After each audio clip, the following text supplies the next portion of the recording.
আমরা আজকে এসেছি এই একটা সুন্দর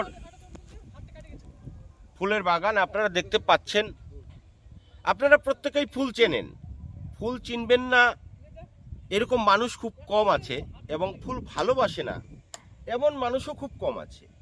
তা আমরা গায়ে গঞ্জে বসবাস করি যারা, আমাদের বিভিন্ন পেশার মাধ্যমে জীবন জীবিকা অতিবাহিত করতে হয়। আমরা শস্য চাষ করে থাকি, বিভিন্ন সবজি চাষ করে থাকি, আমরা ভুট্টা চাষ করে থাকি। আমরা গ্রামে যারা বসবাস করি, আমরা গ্রামের যারা সাধারণ কতিপয় মানুষ যারা আছি, তারা বিভিন্ন দুঃখ দুর্দশার মধ্য দিয়ে আমাদের দিনকাল অতিবাহিত করতে হয়।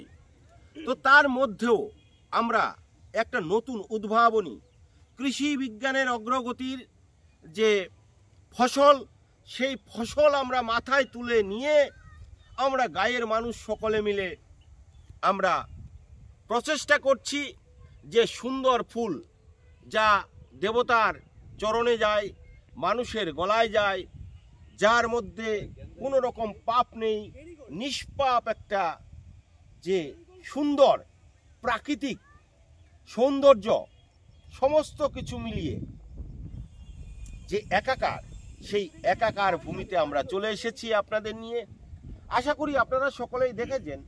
তো এর আগেও আমি একটা এপিসোড করেছিলাম, একটা কন্টেন্ট করেছিলাম যে এই ফুল চাষ করলে কীরকম লাভ হতে পারে। তো আমি একজন কৃষকের সন্তান হিসেবে বলছি, এই ফুল চাষে আপনারা প্রচুর লাভ করতে পারবেন। প্রচুর, খুব বেশি খাটনি নেই, খুব বেশি খরচ নেই।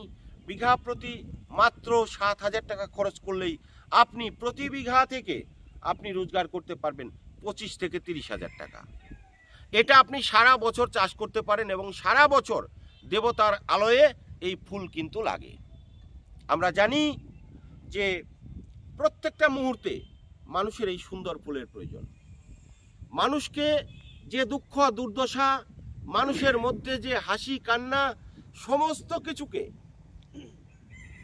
মানে ভুলিয়ে একটা সুন্দর পরিবেশে নিয়ে আসে আমাদের এই সুন্দর ফুল। আমরা অনেকেই এই ফুলকে বলি ভালোবাসি, অনেকে বলি ভালো লাগে। তো যাদের ভালো লাগে তারা কিন্তু ফুল ছেড়ে না, আর যারা ভালোবাসে তারাও ফুল ছেড়ে না। আর তাহলে ফুল কারা চেনে? যারা আবেগী, টক করে ফুলটা ছিঁড়ে তারা নাকে একটু গন্ধ নিয়ে তারপরে কিন্তু ফুল ছিঁড়ে ফেলে দেয়। আর এই ফুল দেবতার চরণে যায়। সব ফুল ফুটে, সব ফুল দেবতার চরণে যায় না। নমস্কার, সবাই ভালো থাকবেন, সুস্থ থাকবেন।